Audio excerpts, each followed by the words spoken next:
As you may recall from our earlier modules, the Ask a National model also uses other data, such as student surveys, pre- and post-tests, needs assessments, focus groups, or even anecdotal information from teachers, administrators, parents, or other stakeholders to help inform or provide context about what might be affecting or impacting student achievement, attendance, or discipline.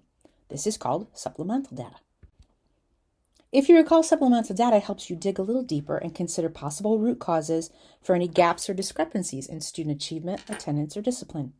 For instance, you'd want to find out more about a certain class or grade level that has a higher number of absences and why it's happening.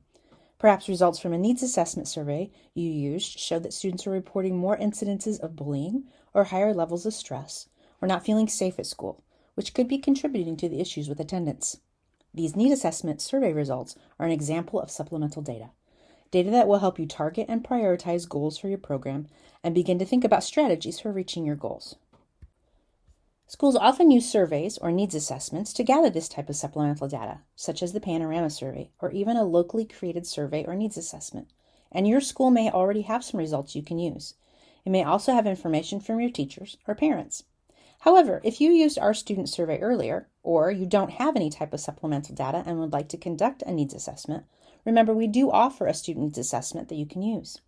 In your Ramp Ready account, click on the Needs Assessment link in the left-hand menu. You will then be able to preview, set up, and administer the assessment as it is convenient for you. Our system will use the data provided to produce several useful reports. We also want to remind you that it's best to collect some type of supplemental data for your program annually. We hope our tool is helpful to you. As always, we are available for individual support through email, phone, text, or online with Zoom. If you need support, just reach out by calling or texting or by emailing me at amy@inspiresuccess.org.